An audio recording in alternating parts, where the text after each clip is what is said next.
So next I'll be covering fascia lata graft, basically how to sow, harvest and reap, that is how to take the graft and perform the surgery.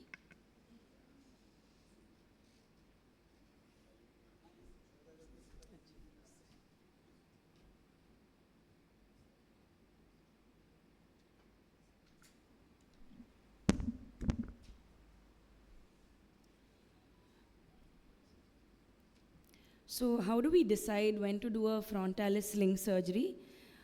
Of course, we all know that when you have a very poor levator action, that is less than 4 millimeters, that's when we decide to go ahead and do a frontalis sling surgery. So we have various materials which we can use, that is autogenous or synthetic. Amongst the synthetic, of course, the most commonly used is the silastic sling and the ethibond in younger children.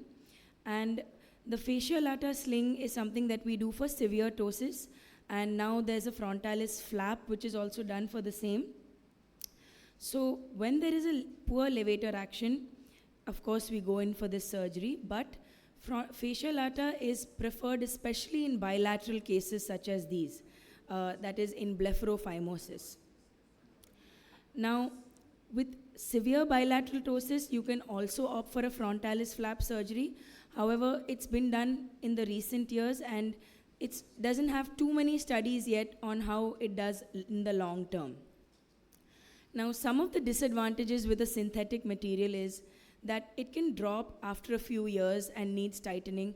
So it's important that when we counsel patients for a silastic sling, we tell them right at the beginning that you may need an adjustment or a recorrection later. So this is always a temporary surgery. You can have an infection or a granuloma or an exposure because, of course, you may bury the knot as deep as possible, but in children, they may tend to pick at that area and cause some amount of exposure. So the good thing about fascia lata sling is, at least I haven't seen any reactions or granulomas. I think Dr. Grover can comment on his long-term experience. It gives an extremely good contour. It gives you a good lid crease as well. And we haven't really seen any worsening with time. So the technique that we use is a Crawford's technique, wherein you see this double triangle, which is pulled up again with the 3 incisions above the eyebrow. And this is how we mark the patient. So this is a patient who had already undergone some amount of telecanthus repair, and we had planned a bilateral fascia lata sling for him. So fascia lata doesn't really need any complex instruments such as strippers, etc. You can do it with a small incision on the thigh such as this. So, and you need to harvest a graft which is around 15 to 20 millimeters in width so that you get about 4 or 5 strips. Now, where do you mark the incision? It's about 4 finger breadth, depends on how thick your fingers are, but around 4 finger breadth from the lateral tibial tuberosity. And you can make an incision which is about 2.5 to 5 centimeters long, depending on how skilled you are at getting this graft out. Now, the main best way to get the graft out is, once you've reached the fascia lata surface, you go in with a finger dissection. So you release all the attachments of the thigh with your finger, go in with a loop as well as an external light source, and you can see deep inside the thigh in order to harvest this length of a graft. Now the graft has to be cleaned off, all the fat and all the other material has to be removed from the graft so that it's a glistening white band. And once you've divided the graft into 4 or 5 parts, one part is just an extra part in case one of the strips breaks, you go in with a Wright's fascia lata needle. So you can see how you go through this top incision. You put it down through the incision on the eyelid, and this is a eyelid crease incision which we've made to excise some of the excess skin. And then you go ahead and put in your graft through the Wright's needle and pull it out of the incision through which you've entered with the needle.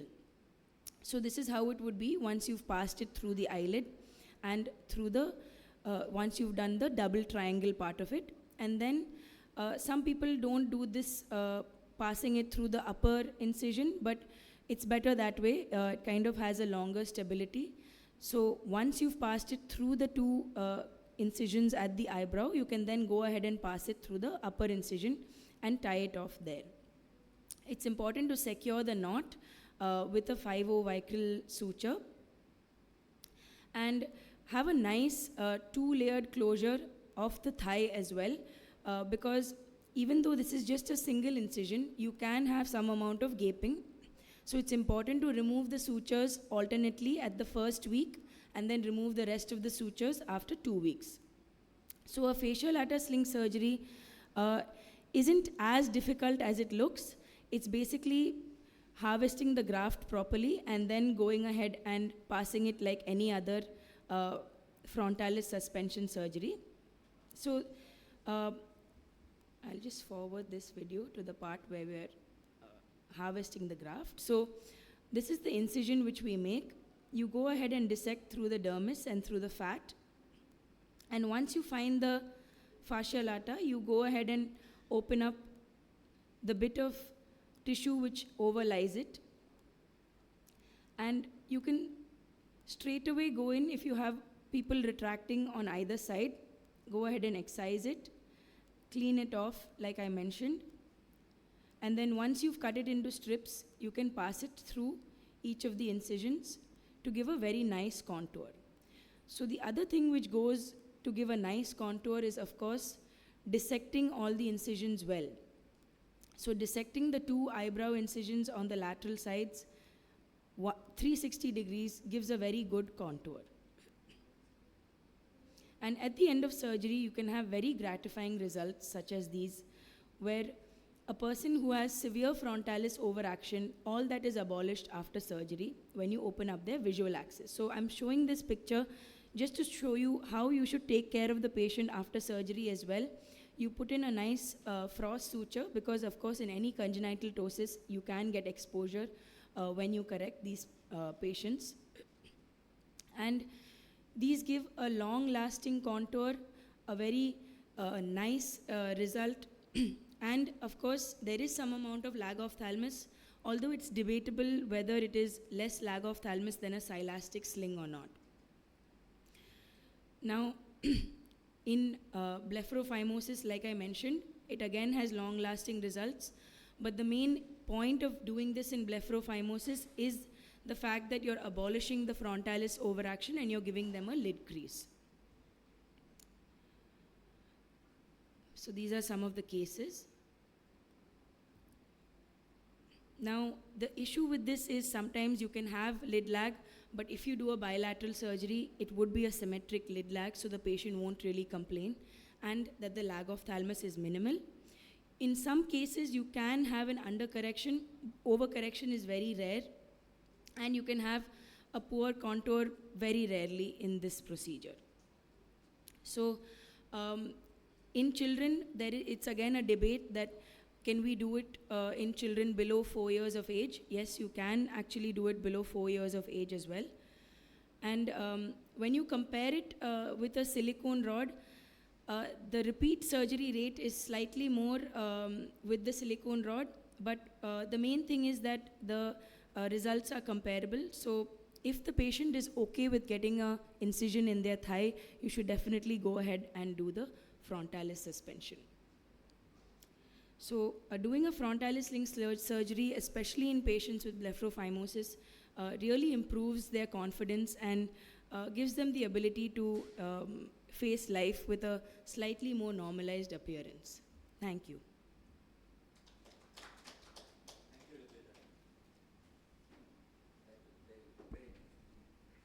Shown. The one aspect I would like you to highlight is where would you choose a silicone rod or where would you choose a fascia lata? Yeah, so like I mentioned, the fascia lata would be ideal in bilateral ptosis.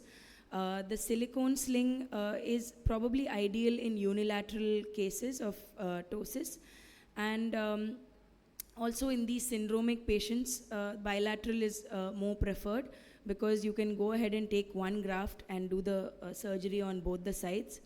A silicone sling again is required in very young patients as well, where there is a severe ptosis which is probably amblyogenic, wherein you need to go ahead and do an urgent surgery, especially when they are less than 1 year, when you need to clear their visual axis. So even if it's bilateral in those conditions, you'll need a silastic sling for that.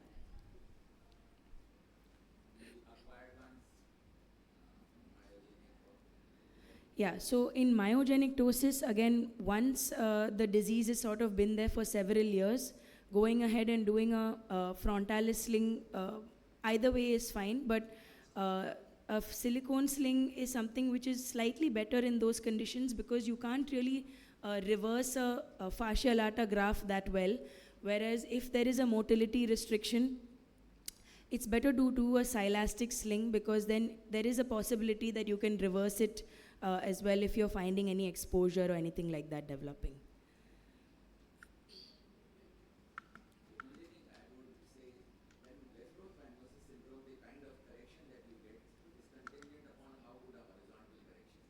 Correct.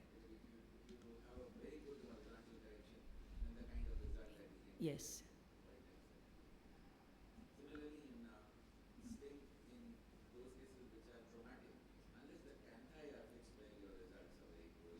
Yeah.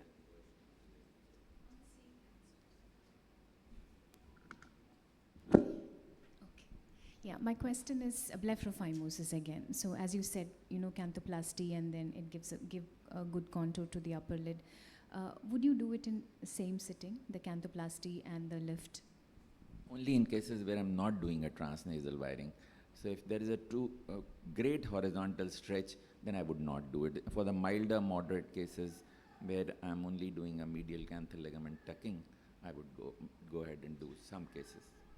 So in all of the cases which we showed, these were all patients who had them done after about 6 months of telecanthus repair or lateral canthus creation.